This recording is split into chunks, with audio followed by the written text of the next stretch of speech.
Hola amigos de lo Luminoso, bienvenidos a su canal de divulgación teológica. Hoy les he querido traer a compartir este maravilloso libro titulado Los mitos hebreos, escrito por Robert Graves y Rafael Patai. Recordemos que Robert Graves fue un famoso novelista, poeta e historiador nacido en Londres en 1895, mientras que Rafael Patai fue un destacado antropólogo, folclorista y biblista nacido en Budapest en 1910. Este libro es una especie de metaanálisis sobre el libro del Génesis desde su perspectiva mitológica. De manera que a continuación les voy a compartir el primer capítulo que trata sobre la creación. Espero que lo disfruten. Cuando Dios se dispuso a crear el cielo y la tierra, solo encontró a su alrededor tohu y bohu, es decir, caos y vacío. La faz del abismo sobre el que se cernía el Espíritu de Dios estaba revestida de tiniebla. Así pues, el primer día de la creación, dijo Dios, que exista la luz, y apareció la luz. El segundo día hizo el firmamento para separar las aguas superiores de las aguas inferiores, y lo llamó cielo. El tercer día juntó las aguas inferiores en un lugar e hizo que emergiera la tierra firme. Tras llamar a la tierra firme tierra y a las aguas reunidas mar, dijo a la tierra que produjera hierba, plantas y árboles. El cuarto día creó el sol, la luna y las estrellas. El quinto día los animales marinos, los peces y las aves. El sexto día los animales terrestres, los reptiles y el género humano. El séptimo día, satisfecho con su obra, descansó. Pero algunos dicen que tras haber creado la tierra y el cielo, Dios hizo que un vapor humedeciera la tierra seca a fin de que pudiesen brotar las hierbas y las plantas. A continuación, hizo un jardín en Edén y también a un hombre llamado Adán para que lo supervisara, y lo plantó de árboles. Luego creó todos los animales, las aves y los reptiles, y finalmente a la mujer. Durante muchos siglos, los teólogos judíos y cristianos estuvieron de acuerdo en que los relatos del origen del mundo ofrecidos en el Génesis no estaban solo inspirados por Dios, sino que no debían nada a ninguna otra escritura sagrada. Actualmente, todos, menos los fundamentalistas, han abandonado esa opinión extrema. Desde 1876 se han descubierto en excavaciones arqueológicas y han sido publicadas varias versiones de epopeyas acadias sobre la creación. Se supone que la más extensa, conocida como Enuma Elish, por sus dos palabras iniciales que significan cuando en lo alto, fue escrita en la primera parte del segundo milenio antes de Cristo. Se ha conservado casi completa en 7 tablillas cuneiformes que contienen una media de 156 líneas por tablilla. El descubrimiento no sorprendió en absoluto a los estudiosos familiarizados con el resumen de mitos de la creación compuesto por Beroso y citado por el obispo Eusebio de Cesarea. Beroso, nacido en el siglo IV a.C., había sido sacerdote de Bel en Babilonia. Otra versión de la misma epopeya, escrita en babilonio y en sumerio, como prólogo a un encantamiento para purificar un templo, fue descubierta en Sipar en una tablilla fechada en el siglo VI a.C. La epopeya más extensa de la creación comienza diciendo cómo, cuando en lo alto los cielos no habían recibido aún un nombre, Apsu, el engendrador, y la madre Tiamat se fundieron de forma caótica y produjeron una camada de monstruos con aspecto de dragones. Pasaron varias eras hasta que surgió una generación de dioses más joven. Uno de ellos, Ea, el dios de la sabiduría, desafió y mató a Apsu. A continuación, Tiamat se casó con su propio hijo Kingu, engendró monstruos de él y se dispuso a vengarse de Ea. El único dios que se atrevió a oponerse entonces a Tiamat fue Marduk, hijo de Ea. Los aliados de Tiamat eran sus 11 monstruos. Marduk contaba con la ayuda de los 7 vientos, su arco y sus flechas, y su carro de las tormentas, además de una terrible cota de malla. Se había untado los labios con una pasta roja profiláctica y se había atado a la muñeca una hierba que le hacía inmune al veneno. Su cabeza estaba coronada de llamas. Antes de combatir, Tiamat y Marduk se cruzaron insultos, maldiciones y encantamientos. Cuando llegaron a las manos, Marduk no tardó en cazar a Tiamat en su red y le introdujo en el vientre uno de sus vientos para arrancarle las entrañas. Luego le rompió el cráneo y asaeteó con sus flechas. Ató el cadáver con cadenas y se alzó victorioso sobre él. Tras haber encadenado a los 11 monstruos y haberlos arrojado a prisión, donde se convirtieron en dioses del mundo subterráneo, arrebató las tablillas del destino del pecho de Kingu y fijándolas sobre el suyo, partió por la mitad a Tiamat, como a un molusco. Una de esas mitades la utilizó a modo de firmamento, para impedir que las aguas superiores inundaran la tierra, y la otra mitad le sirvió como cimiento rocoso para la tierra y el mar. Marduk creó también el Sol, la Luna y los 5 planetas menores, y las constelaciones, poniendo a sus parientes a cargo de los mismos. Y finalmente creó al hombre de la sangre de Kingu, a quien había condenado a muerte como instigador de la rebelión de Tiamat. Un relato muy similar aparece en el resumen de Beroso, aunque su héroe divino no es Marduk, sino Bel. En el correspondiente mito griego, de origen quizá hitita, la madre tierra creó al gigante Tifón, con cuyo advenimiento todos los dioses huyeron a Egipto, hasta que Zeus, actuando con audacia, les dio muerte con un rayo a él y a su monstruosa hermana Delfine. El primer relato de la creación fue compuesto en Jerusalén poco después del regreso del destierro de Babilonia. En ese relato se llama a Dios Elohim. El segundo es también judaíta, posiblemente de origen edomita y anterior al exilio. Aquí, Dios aparecía al principio con el nombre de Yahvé, pero el editor sacerdotal lo cambió por el de Yahvé Elohim, traducido habitualmente por la expresión el Señor Dios, identificando así al Dios de Génesis 1 con el de Génesis 2, y dando a ambas versiones una apariencia de uniformidad. No obstante, eliminó ciertos detalles contradictorios en el orden de la creación. Estas contradicciones han desconcertado siempre a judíos y cristianos, que han intentado eliminarlas mediante alguna explicación. El esquema de 7 días del primer relato proporciona el estatuto mítico de la observancia sabática, pues Dios, que descansó el séptimo día, bendijo y santificó el Shabbat. Este punto aparece expresamente señalado en una versión de los 10 mandamientos. Algunos comentaristas rabínicos tempranos observan que los elementos principales fueron creados en los 3 primeros días y ampliados en los 3 siguientes, y que se puede discernir una estricta simetría entre los días primero y cuarto, segundo y quinto, y tercero y sexto. Este esquema y otros parecidos demuestran que los rabinos deseaban atribuir a Dios un pensamiento sistemático.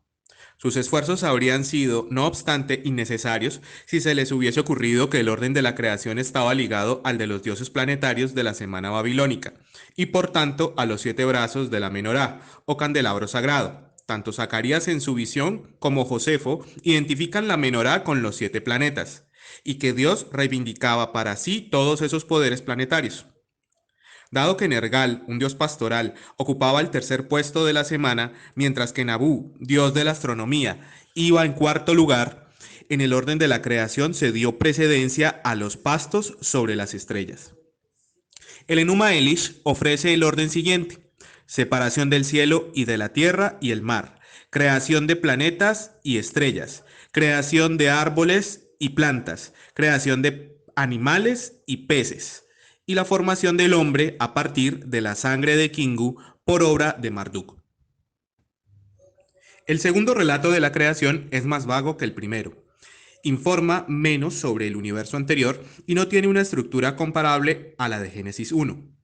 En realidad, da a entender que la obra de la creación ocupó un solo día. La declaración inicial recuerda a varias cosmogonías de Oriente Próximo al describir el universo anterior a la creación en función de las diversas cosas que no existían hasta entonces.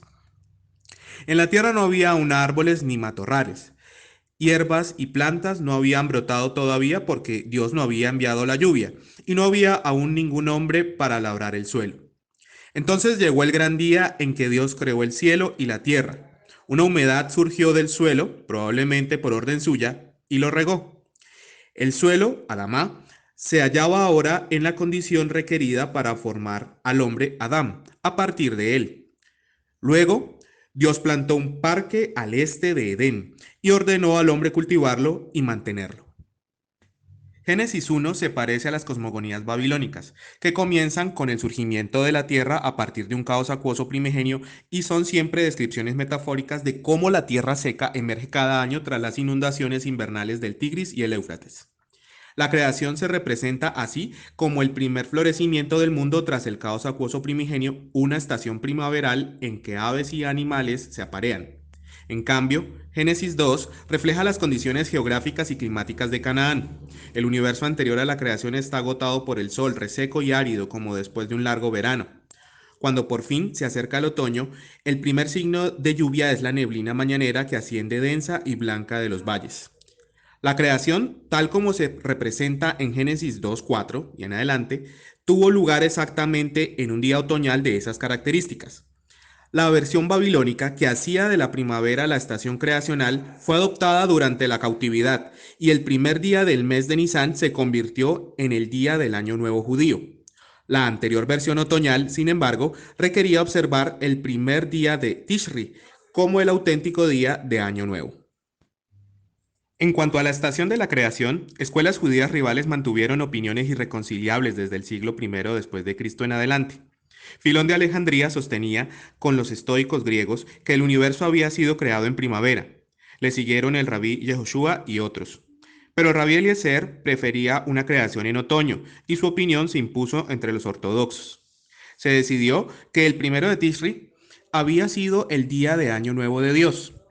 Otros, a pesar de estar de acuerdo con una creación otoñal, sostenían que el Año Nuevo de Dios caía el 25 de Elul y que el primero de Tishri, 5 días después, conmemoraba el nacimiento de Adán.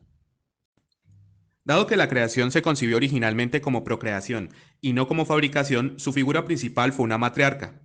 Así, en la mitología griega, Eurínome, diosa de todas las cosas, surgía desnuda del caos, separaba el mar del cielo, danzaba sobre las olas, agitaba el viento, era fecundada por él bajo la forma de una gran serpiente llamada Ofión u Ofioneo, y ponía el huevo del mundo. En los fragmentos órficos se cuenta una historia similar. La noche, la creadora, pone un huevo de plata del que sale el amor para poner el universo en movimiento. La noche vive en una cueva y se manifiesta en forma de triada como noche, orden y justicia. La mayoría de los mitos de Oriente Próximo derivan, no obstante, de una época en que una parte, al menos, de las prerrogativas divinas de la matriarca habían sido delegadas en su acompañante guerrero masculino. Este estadio se refleja en el relato del Enuma Elish, que narra cómo el universo procede de una unión entre Apsu, el engendrador, y la madre Tiamat, y en el relato de la creación de Beroso, resumido por Alejandro Polihistor, donde, tras la victoria de él sobre Tiamat, la diosa Aruru forma a los hombres a partir de la sangre del propio él, amasada con arcilla.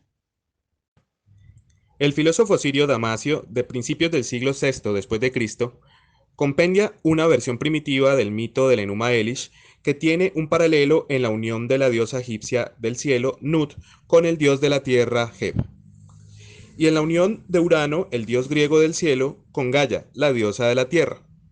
Damasio nombra a Tiamat antes de Apsu y otorga una precedencia similar a las hembras de cada pareja divina mencionada por él. De no haber sido por el paralelismo entre Tehom y Tiamat, nunca habríamos llegado a adivinar que Tehom, el abismo, representa a la formidable diosa madre Babilonia que engendró a los dioses, se rebeló contra ellos y finalmente entregó su propio cuerpo para que sirviera como material constructivo del universo. Ni siquiera el género femenino del nombre hebreo Tehom puede entenderse como significativo en este contexto, pues en hebreo todos los sustantivos son masculinos o femeninos, y muchos términos cósmicos son femeninos, aunque les falta el sufijo femenino a o epicenos. Sin embargo, las diosas eran bien conocidas por los hebreos de los tiempos bíblicos, que rendían culto en los bosquecillos de la diosa Asherá, y se prosternaban ante sus imágenes. También honraban a Astarte, la diosa de los fenicios y los filisteos. No mucho antes de que Nabucodonosor destruyera el reino de Judá, las mujeres judías ofrecían tortas a la reina del cielo, llamada también Anat, cuyo nombre pervive en la Biblia como el de la madre de Sangar, y el de la localidad sacerdotal de Anatot, lugar de nacimiento de Jeremías, la actual Anata, al norte de Jerusalén. La diosa había acabado siendo tan querida para algunos judíos de uno y otro sexo que quienes huyeron a Egipto prometieron servirla con libaciones y tortas amasadas a imagen suya. Aunque Astarte y Asherá fueron veneradas por todas las clases sociales hasta el final mismo de la monarquía, no encontramos en la Biblia ningún indicio de su vinculación con él o Elohim, a menos que la repulsa de Dios en Ezequiel 23 contra las lascivas Ojlá y Olivá se dirija contra estas diosas y no contra Jerusalén y Samaria, sedes principales de su culto. Tampoco hay ninguna tradición hebrea que asigne la función de creadora a ninguna de esas dos diosas. No obstante, la paloma de Astarte da a entender que había sido considerada como tal en el pasado. El editor de la cosmogonía monoteísta de Génesis 1 y 2 no podía asignar participación alguna en la creación a nadie más que a Dios, y omitió por tanto todos los elementos preexistentes o seres que podrían haber sido considerados divinos. Abstracciones como el caos, tohu wabohu, la oscuridad, hoshek, y la profundidad o abismo, Tehom, no podían tentar, sin embargo, a ningún adorador y ocuparon, por tanto, el lugar de las antiguas divinidades matriarcales. Aunque el concepto revolucionario de un único Dios eterno, absoluto y omnipotente fue propuesto por primera vez por el faraón Akenatón y adoptado por los hebreos, a quienes al parecer protegió o reinventado por ellos, el nombre Elohim, traducido habitualmente por Dios, que encontramos en Génesis 1, es la variante hebrea de un antiguo término semítico para designar a un dios entre otros muchos. Ilú entre los asirios y los babilonios, El entre los hititas y en los textos ugaríticos, Il o Ilum entre los árabes meridionales. Él encabezaba el panteón fenicio y aparece mencionado a menudo en poemas ugaríticos que datan del siglo XIV a.C., como el toro El, que recuerda a los becerros de oro confeccionados por Aarón y Jeroboam como emblemas de Dios, así como la identificación de Dios con un novillo con cuernos de hierro por Sedequías. En Génesis 2, el nombre Elohim se combina con otro pronunciado Yahweh, transcrito habitualmente como Yahvé y traducido por Señor, y considerado una abreviatura del nombre completo Yahweh Asher Yahweh. Él hace que sea lo que es. En los nombres de persona quedó aún más apocopado bajo las formas Yehó, Yo, Yahú o Yah. El hecho de que en el Génesis se dé a Yahweh el nombre de Elohim demuestra que se había convertido en un Dios trascendente al que se atribuyeron todas las grandes hazañas de la creación. Los títulos y atributos de muchas otras divinidades de Oriente Próximo fueron asignados progresivamente a Yahvé Elohim. Un epíteto constante del dios Baal, hijo de Dagón, en los poemas ugaríticos es, por ejemplo, el de jinete de las nubes. El Salmo 65:5 se lo atribuye a ese dios hebreo quien, al igual que Baal, el dios de Safón, tiene un palacio en el remoto norte, imaginado como una montaña majestuosa. Además, muchos de los actos atribuidos en la mitología ugarítica a Anat, la diosa sedienta de sangre, se adjudican en la Biblia a Yahvé Elohim. La descripción ugarítica de cómo Anat masacra a sus enemigos. Se hundió hasta las rodillas en la sangre de los soldados y hasta el cuello en el flujo sanguinolento de sus escuadrones. Lucha en la casa hasta saciarse. Recuerda la visión de la venganza de Dios sobre los enemigos de Israel, de la que habla el segundo Isaías. Los pisé en cólera, los estrujé con furor, su sangre salpicó mis vestidos y me manché toda la ropa. La preocupación de profetas y salmistas respecto a los orígenes paganos de la imaginería religiosa adoptada por ellos era tan escasa como la de los sacerdotes respecto a la adaptación de ritos sacrificiales idolátricos al servicio de Dios. La cuestión decisiva consistía en saber en honor de quién iban a cantarse ahora esas profecías e himnos o realizarse esos ritos. Si ese honor iba dirigido a Yahvé Elohim y no a Anat, Baal o Tamuz, todo era correcto y piadoso. Bueno, y esto fue la creación según el Génesis, primer capítulo del libro Los mitos hebreos. Espero que lo hayan disfrutado. Recuerden, soy Andrés Daza y esto es Amigos de lo Luminoso, su canal de divulgación teológica.